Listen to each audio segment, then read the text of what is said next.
Why was she even there? That's what they were thinking, all of them. The 100 elite marksmen scattered across the international firing range, dust clinging to their boots, sweat staining their uniforms. They'd come from every corner of the world. Navy SEALs, SAS operatives, Spetsnaz legends, German sharpshooters with medals heavier than their rifles, men who'd made impossible shots in impossible places. And every single one of them had failed.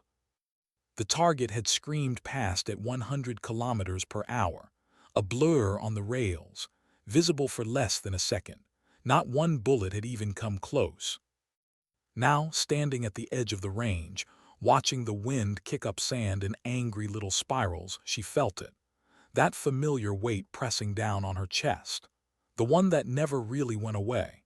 The one that whispered every single day that she'd been erased for a reason. Her name was Lyra. 29 years old, Marine Corps, nobody special if you asked anyone here. But there was something about her face that made people pause, not because she tried. She didn't wear makeup, didn't style her hair beyond pulling it back into something functional. Her fatigues hung loose, no patches, no decorations, just plain green fabric and scuffed boots that told the truth about her life. She'd earned every mark on that leather. Clear skin, sharp features, a natural grace she couldn't hide even if she wanted to. And she didn't want to. She'd learned a long time ago that beauty was a weapon people used against you, especially in a world where men held all the cards. The sun beat down mercilessly. Flags from a dozen nations snapped in the breeze above observation towers. The air smelled like gun oil and spent brass. Generators hummed in the background, powering the high-speed rail system that would launch the target one more time. One more time. Major Draven Kessler stood in the center of it all. Broad shoulders squared under a crisp uniform that probably cost more than her monthly salary. 35 years old, 3-kilometer confirmed kills, a reputation that preceded him like thunder before lightning. He carried himself like he owned every bullet in the air. When Lyra moved toward the firing line, his eyes narrowed. "What's this?" someone muttered. "Is she serious?" The chuckles started low, like gravel grinding under tires. Lyra kept walking. 5 years ago she'd created this exact test, this exact challenge. In the shadows of a classified program called Phantom Range, she'd poured everything she had into it, every drop of sweat, every ounce of skill, every lesson learned in places most people couldn't pronounce. She'd designed it to separate the good from the great, to find shooters who could do the impossible. And then her superiors sealed every record, erased her name, handed the credit to some desk officer who'd never pulled a trigger in combat. They told her it was for national security. She knew the truth. It was to keep a woman from outshining the boys' club. Her fingers tightened on her rifle strap. The weight was familiar, comforting even, but the sting was fresh, like those erased files were ripping open old wounds right there under the harsh sun. But backing down wasn't in her training, even if it meant facing the laughter that was already starting to build. Before she could reach the designated shooting mat, a uniformed logistics officer stepped directly into her path, clipboard in hand, sneer etched into his features like it had been there his whole life. He didn't just deny her access to the ammunition crate. He made a show of it. Slow, deliberate movements, kicking the standard-issue box of match-grade rounds away from her reach. The metal box skidded across the dirt, raising a small cloud of dust. Then he reached under the table and pulled out something else. A rusted, unlabeled tin, surplus ammunition that looked like it had been dredged from a swamp. The brass was corroded, tips uneven. Some of them were practically green with oxidation. "Standard supply is for qualified personnel only," he announced, loud enough for everyone to hear, loud enough to make sure they all understood what he was saying. What he was really saying. Contractors and unauthorized guests get the disposal stock. He dropped the tin at her feet, metal clanging against concrete. If you're really a shooter, the quality of the powder shouldn't matter, right? He was forcing her to kneel. In the dirt. In front of everyone. To retrieve the very bullets she would need to perform a miracle. It was a calculated move. A mechanical trap. Hand her equipment so faulty that failure was practically guaranteed before she even chambered a round. Lyra knelt. She didn't look at him, didn't give him the satisfaction of her anger. Just picked up the tin, one corroded round at a time. And that's when she noticed the second problem. A range engineer in a bright orange vest knelt beside the firing platform she'd been assigned. Under the guise of a stability check, he pulled out a heavy wrench and deliberately loosened the primary tension bolts, the ones that anchored the shooting bench to the concrete foundation. The heavy steel table gave a sickening metallic groan as it detached slightly, introducing a subtle wobble, a rhythmic instability that would magnify any recoil into chaos. He stood up, wiping grease on his pants, and gave the table a hard shove. It swayed several inches to the left. "Structural integrity looks marginal," he quipped to his colleagues, loud enough for her to hear. "Better hope you don't breathe too hard, sweetheart, or the whole thing might tip."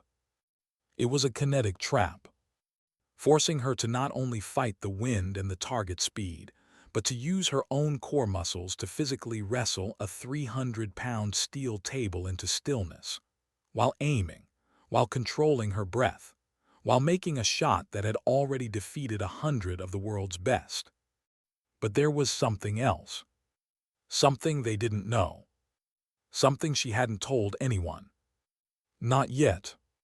5 years ago, when she designed this test, she'd built in a secret, a flaw, a tiny variable that only she understood. And if she was right, if her memory was as sharp as her aim, then maybe, just maybe, she had a chance.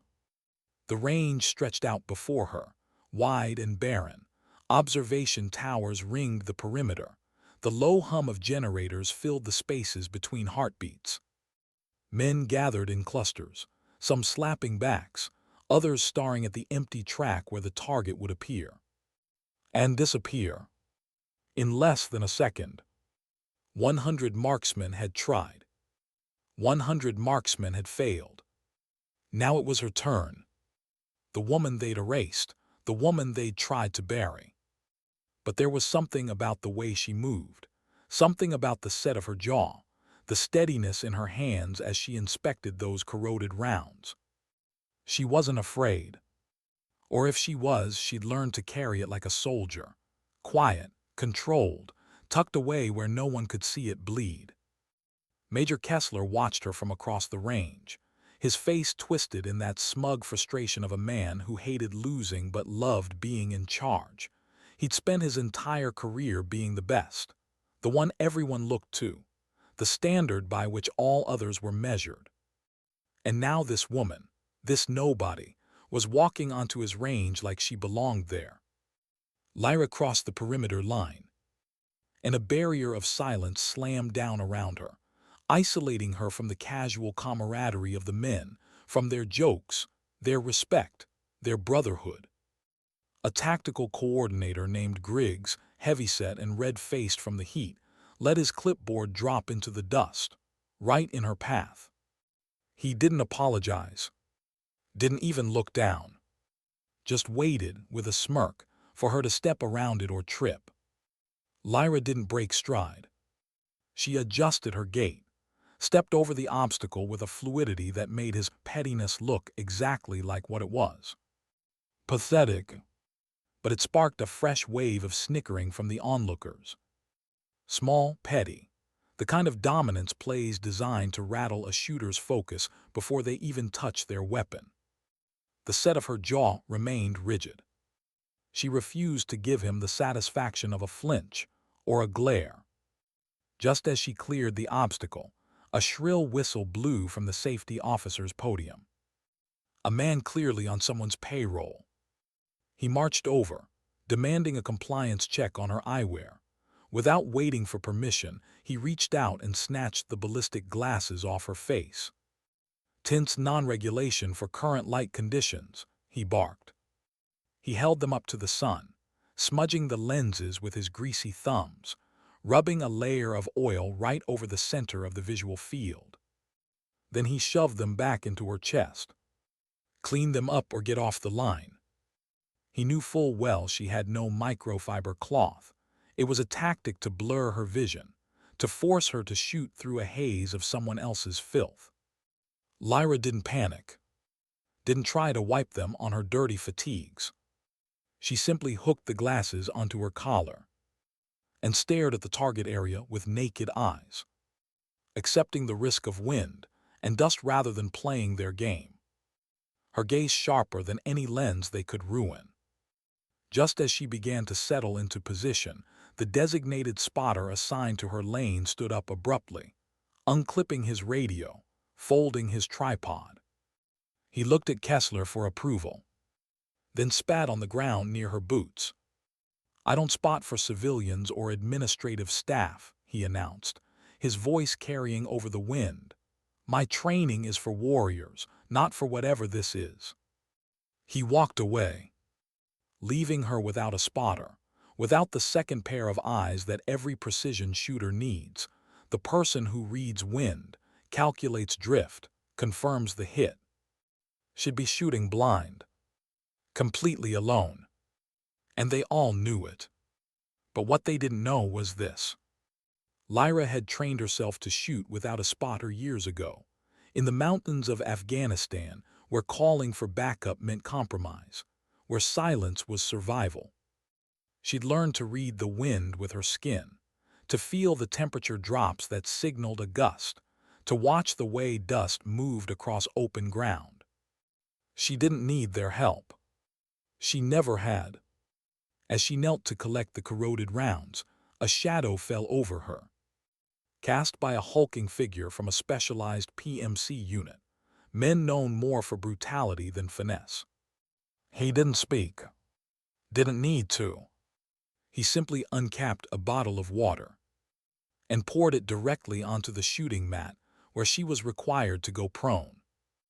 The water pooled in the depressions of the ground, turning dry dust into thick, clinging mud, the kind that would soak through fabric instantly, destabilize elbows, ruin the friction needed for a precision shot. He tossed the empty bottle onto the mud with a hollow thud, wiping his mouth with the back of his hand, looking down at her with dead eyes. "Slip hazard," he grunted, a mockery of safety protocol. His teammates snickered behind him. It was a primal territorial display, dirtying her workspace to make her feel physically unclean, forcing her to lie in the filth they'd created just to take her shot. Lyra didn't acknowledge the mud. She simply adjusted her mental calculations, accounting for the lack of traction. Her face a mask of absolute indifference. She'd been through worse. Much worse. In Fallujah, she'd taken a shot while lying in a sewage ditch, the stench so overwhelming that her spotter vomited twice before she pulled the trigger. The shot still landed. 700 meters, one round, one confirmed kill. This mud was nothing. Around her, the men continued their performance, each one adding their own layer of sabotage, their own petty cruelty. But something strange was happening. The more they tried to break her, the calmer she became. Like she was sinking into a place they couldn't touch, a quiet space inside herself where their noise couldn't reach. She laid down in the mud, felt it soak through her fatigues, cold against her skin, positioned her rifle, the stock against her shoulder, her cheek against the rest. The wobbling table shifted beneath her weight. She tightened her core, using her abdominal muscles to create stability where the engineers had stolen it. Her breathing slowed. In, out. Finding that rhythm, that space between heartbeats where the world goes still. She chambered one of the corroded rounds. The brass felt rough against her fingertips, Uneven, wrong. But she'd fired worse. In training, they'd made her shoot ammunition that had been buried in sand for weeks, rounds that misfired more often than they worked. They called it stress inoculation. She called it Tuesday. The range officer's voice crackled over the loudspeaker. Firing lane 7, you have one attempt. Target will launch on my mark. One attempt. 100 men had failed with perfect ammunition, perfect equipment, perfect conditions. She had corroded rounds, a wobbling table, mud-soaked elbows, no spotter, no backup. And one shot.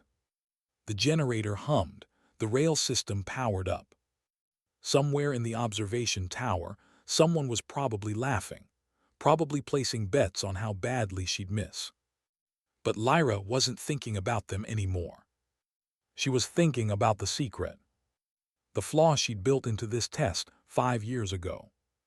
The rail system had a micro-delay, 0.03 seconds, between the moment the target launched and the moment it reached full speed. Most shooters aimed for the target at peak velocity, trying to lead it, trying to predict its path. But if you fired at the delay, at that fraction of a second when it was accelerating but hadn't reached full speed yet, if you aimed at the ghost, the space where the target would be, then maybe, just maybe, her finger rested on the trigger. Light barely touching. The wind shifted. She felt it on her left cheek. 3 miles per hour, gusting to 5. She adjusted half a degree. Mark! The rail system screamed to life. The target launched. A blur, a streak of metal moving faster than thought. Lyra didn't think, didn't calculate, didn't second guess. She just fired. The recoil slammed into her shoulder. The wobbling table bucked beneath her. The mud offered no resistance. Her elbows slipped. But by then, the bullet was already gone. Flying through air, through wind, through the doubt and the sabotage and the 100 failed attempts. Time seemed to stretch. Or maybe it contracted. She couldn't tell anymore. All she knew was the sound of her own heartbeat, loud in her ears, steady, unafraid. And then, the sound. A sharp metallic clang that echoed across the entire range. The target had been hit. Dead center. The observation towers went silent. The generators still hummed, the wind still blew. But every human sound stopped. Like someone had pressed pause on the entire world. Lyra stayed prone, not moving, not celebrating. Just breathing. In, out. Waiting for them to confirm what she already knew. The range officer's voice came back over the loudspeaker, shaking, uncertain. Confirmed hit, center mass, target traveling at 100 kilometers per hour. And then silence again. Longer this time. Heavier. The kind of silence that comes when reality shifts, when everything you thought you knew gets turned upside down. Lyra stood slowly. Mud clinging to her fatigues, hair falling loose from its tie. She didn't look at the men, didn't search for their reactions. She just brushed herself off, checked her rifle, and started walking toward the exit. But Major Kessler stepped into her path. His face pale, eyes wide, like he'd just seen a ghost. How, he said, not a question, a demand. Lyra looked at him. Really looked at him. And she saw it. That moment when a man's entire identity crumbles, when the foundation he's built his life on cracks down the middle. I designed the test, she said quietly. 5 years ago, I know every flaw, every variable, every secret. That's impossible, the records were sealed, I know. They told me it was for national security, but we both know that's not why. Kessler's jaw clenched. You shouldn't be here. And yet here I am. She stepped around him. Kept walking. Behind her she could hear the murmurs starting, the whispers, the shock spreading through the crowd like a shockwave. But she didn't turn around, didn't give them the satisfaction of seeing her react. She'd made her point, the only one that mattered. Near the ammunition crates, the logistics officer who'd given her the corroded round stood frozen, his clipboard hanging limply at his side. Lyra stopped, turned to face him. "The disposal stock worked just fine," she said, loud enough for everyone to hear. "Turns out when you actually know how to shoot, the quality of the powder doesn't matter, right?" His face turned red, then white. He didn't respond. Couldn't respond. The range engineer with the loosened bolts was staring at the wobbling table, then at Lyra, then back at the table. Like he couldn't compute what had just happened. The PMC operative who'd poured water on her mat was very carefully looking anywhere but at her. One by one, they were all realizing the same thing. They'd thrown everything at her, every dirty trick, every sabotage, every bit of pettiness and cruelty they could muster. And she'd still made the shot. Which meant one of two things. Either she was the luckiest person alive, or she was something else entirely. Something they hadn't prepared for. Lyra reached the edge of the range, where the observation area met the firing line. And that's when she saw him. A man in civilian clothes, standing apart from the military personnel, watching her with an intensity that made her instincts flare. He was tall, lean, salt and pepper hair, expensive suit that didn't belong on a dusty range. And he was smiling. Not a friendly smile. A knowing smile. The kind that said he'd been waiting for this, expecting it. He stepped forward, pulled out a badge. "Avery Solheim," he said, "Defense Intelligence, we need to talk." Lyra's hand instinctively moved toward her sidearm. Old habits. But Avery raised his hands, palms out, non-threatening. "Easy, Marine. I'm not here to arrest you. I'm here because someone's been asking questions, dangerous questions, about a Marine who disappeared from the records 5 years ago." "I didn't disappear, I was erased." "I know," he lowered his hands, "and I know why." The wind picked up, carrying dust across the range, stinging her eyes. Behind them the crowd was growing, men pressing closer, trying to hear, trying to understand. "You made enemies," Avery continued, his voice low, meant only for her, powerful ones, people who didn't like what you represented, what you proved. That a woman could outshoot their golden boys. That competence doesn't care about gender, or politics, or tradition. He glanced at the crowd. They buried you because you were too good, because keeping you hidden was easier than facing what your success meant. Lyra felt something twist in her chest. Anger sharp and hot. "So why are you here? To bury me deeper?" "No," Avery pulled out a folder, thick, heavy, stamped with classification markers. "I'm here to dig you up." He opened it. Inside were documents, photos, records she'd thought were gone forever. Her training scores, perfect, every single test. Her mission reports, classified operations in places the public would never know about. Her citations, medals that had been approved but never delivered. And at the very bottom, a signature, authorization for the Medal of Valor. Dated 5 years ago. Signed but never processed. "You were supposed to be a hero," Avery said softly. "They turned you into a secret instead." Lyra stared at the papers, her hands shaking. Not from fear. From rage. 5 years. 5 years of being invisible, of wondering if she'd imagined her own accomplishments, of questioning whether she'd ever been as good as she remembered. And all along the proof had existed. Locked away. Kept from her. "Who," she said, her voice rough, "who gave the order?" Avery's smile disappeared. "His name is Vaughn, Thomas Vaughn. He's here today, watching from the VIP box."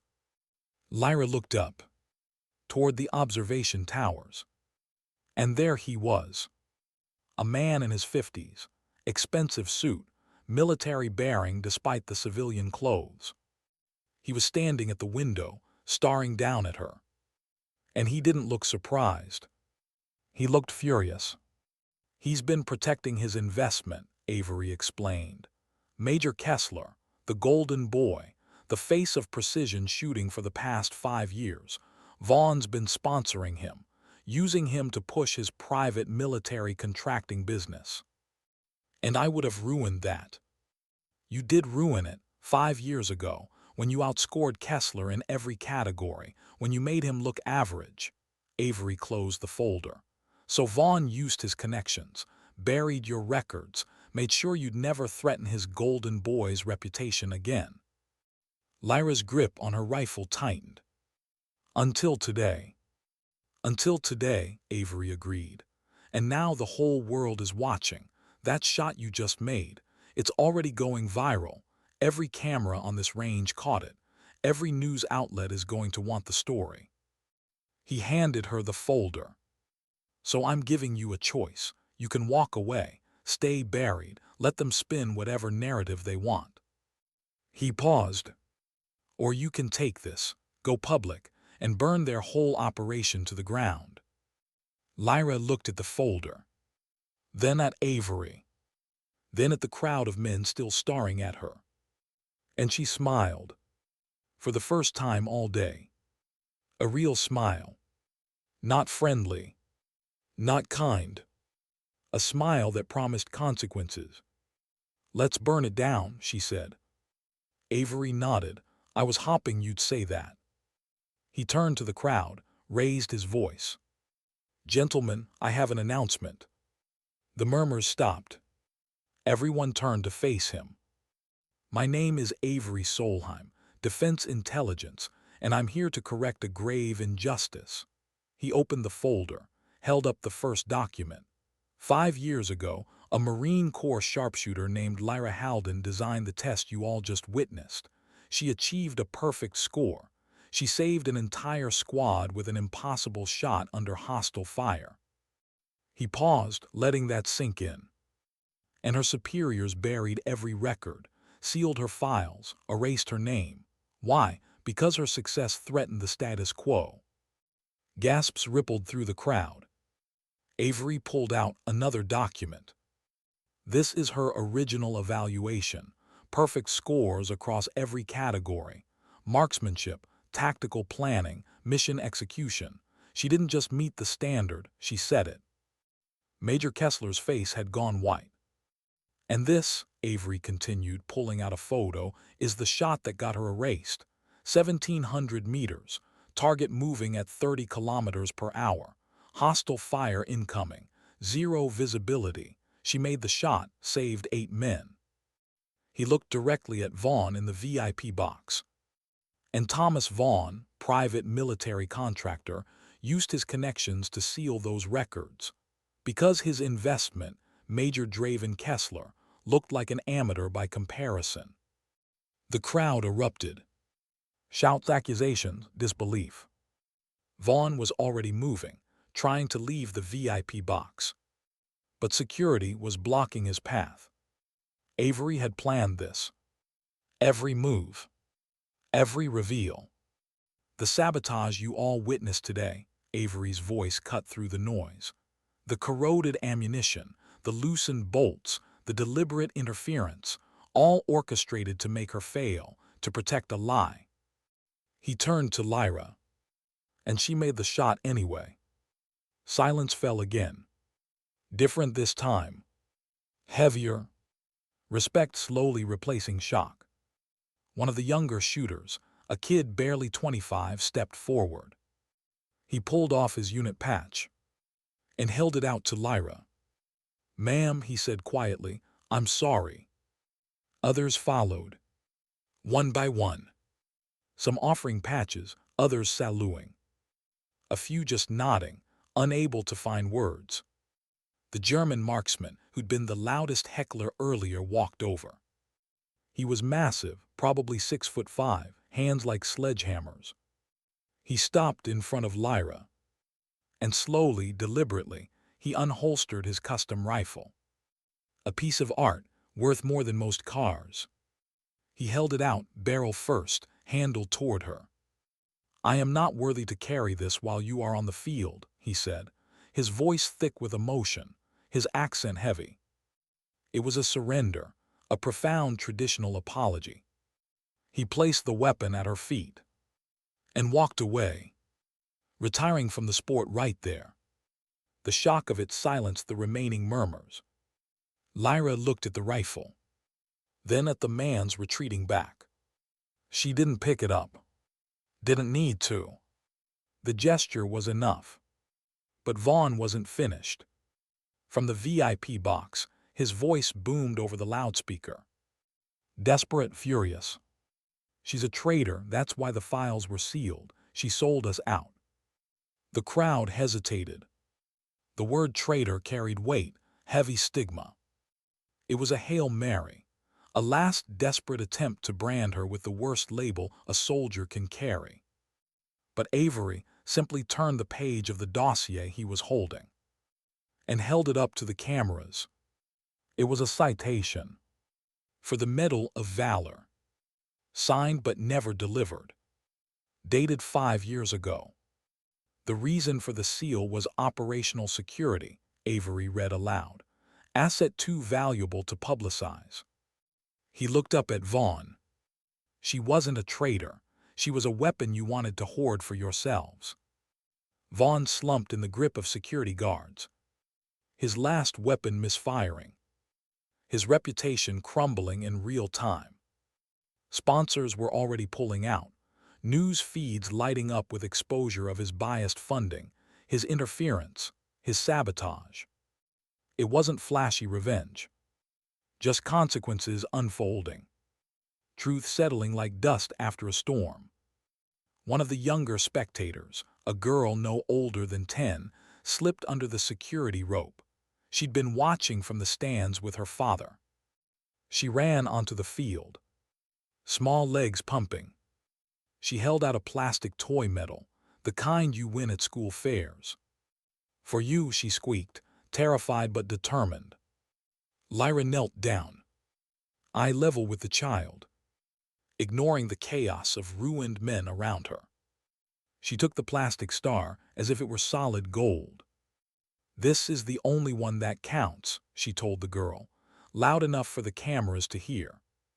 It was a moment that cut through the toxicity, reminding everyone what a hero actually looked like.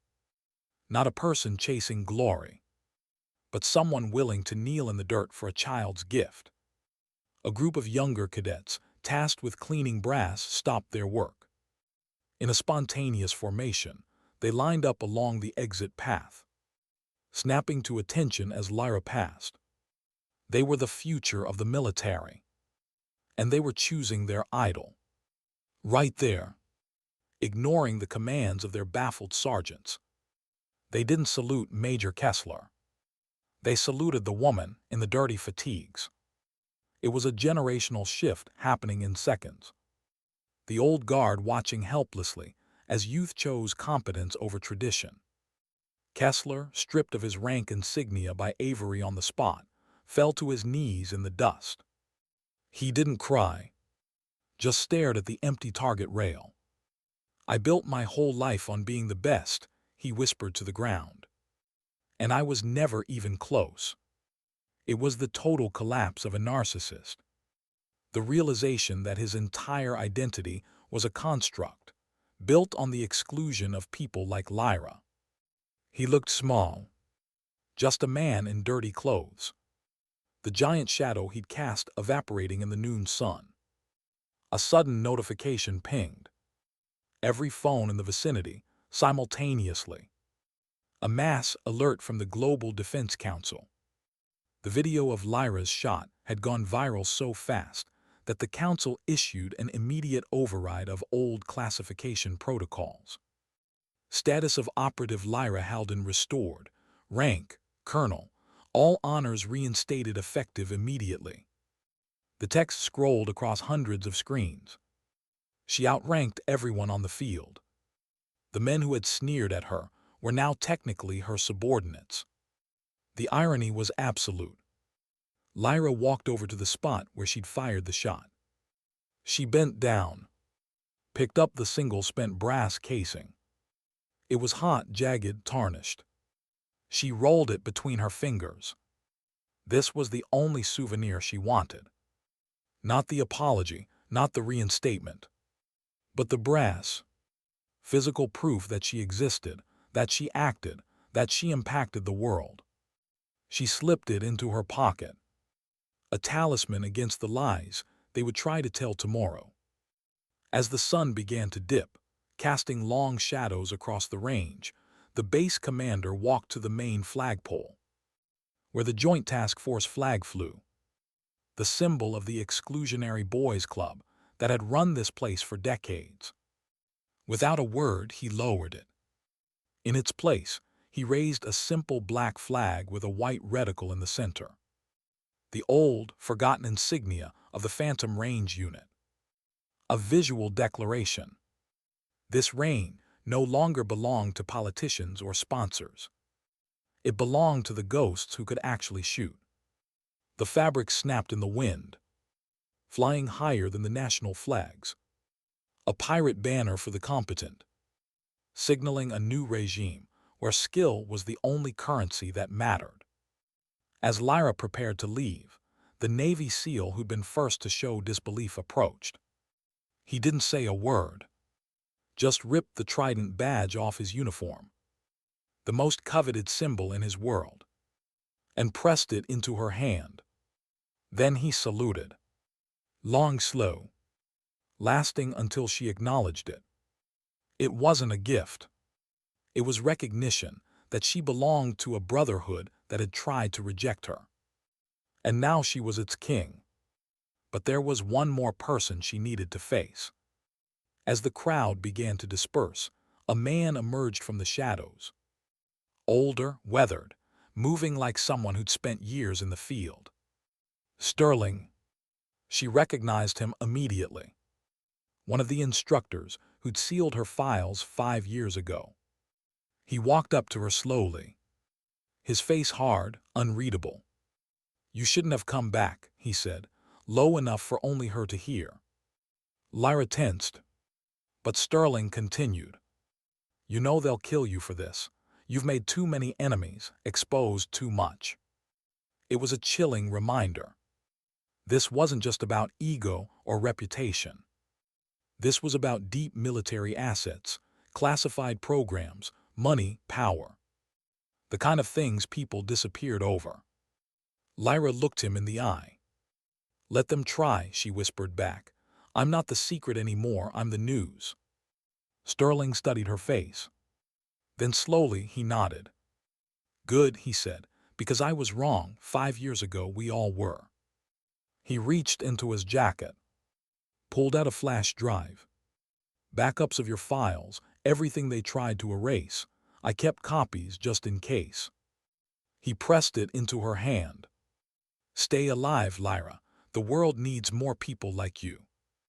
And then he was gone, disappearing into the crowd like he'd never been there. Lyra stood there, flash drive in one hand, brass casing in the other. Evidence of who she was, and who she'd always been. The sun was setting now, painting the sky in shades of orange and red. Around her, men were packing up, loading equipment, processing what they'd witnessed.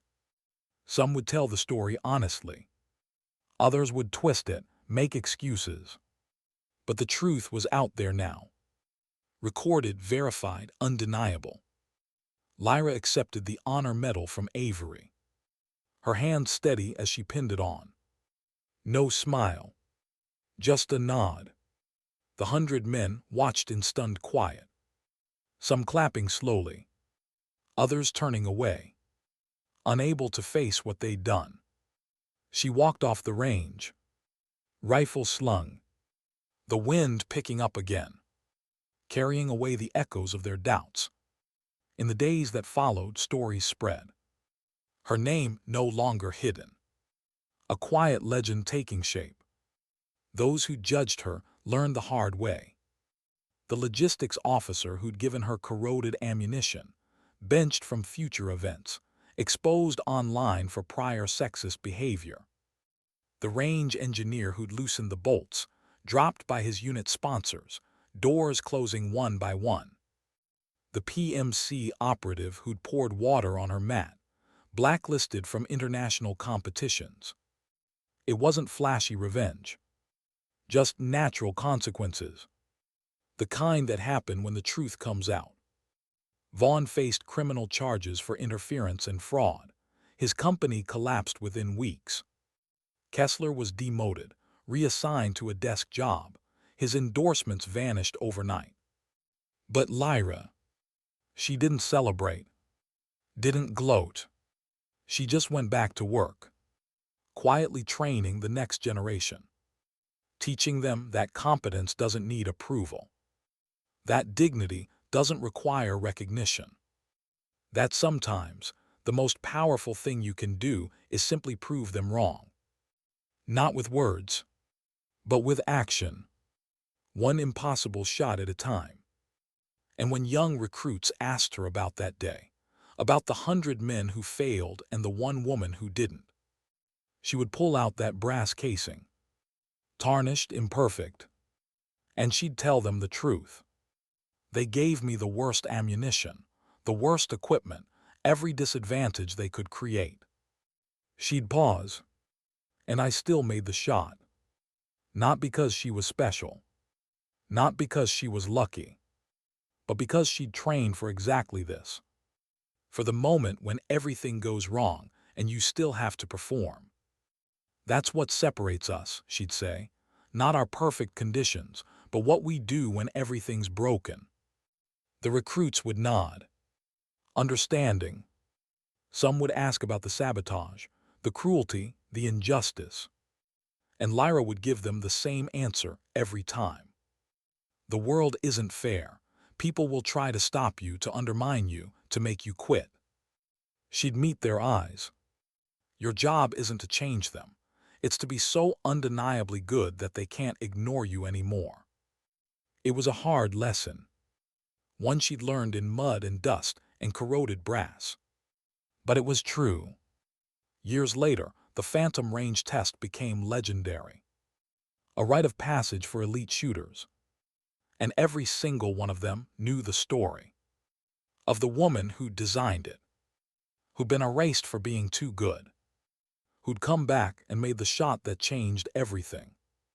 Some called her a legend. Others called her a hero. But Lyra didn't care about the labels. She cared about the work, about training the next generation to be better than she was, about creating a world where competence mattered more than connections, where ability spoke louder than politics. It was a long fight, one that wouldn't be won in her lifetime. But every time a young recruit made an impossible shot, every time someone proved the doubters wrong, every time competence won over corruption, she'd feel it, that quiet satisfaction, knowing she'd played a part, that her fight meant something.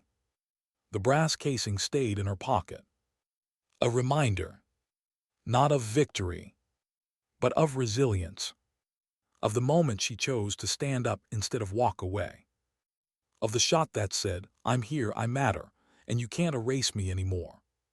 Sometimes at night she'd pull it out, roll it between her fingers, feel the weight of it, and remember, not the cheers or the apologies, but the silence before the shot, that moment of absolute clarity, when the world narrowed down to breath and trigger and target, when nothing else mattered, not the sabotage, not the doubt, not the 100 men who'd failed before her, just the physics, the math, the discipline. That's where she lived, in that moment of pure focus, where all the noise fell away and only truth remained. And the truth was simple. She was good at this. Better than good. The best. Not because someone said so. Not because it was written in a file somewhere. but because when it mattered most, when everything was against her, when failure was expected, she made the shot. And that, more than any medal or rank or recognition, was what defined her. Not what they called her, but what she did. When no one was watching, when no one believed, when the world said it was impossible, she proved them wrong. Every single time. And she'd keep proving them wrong. For as long as she could hold a rifle.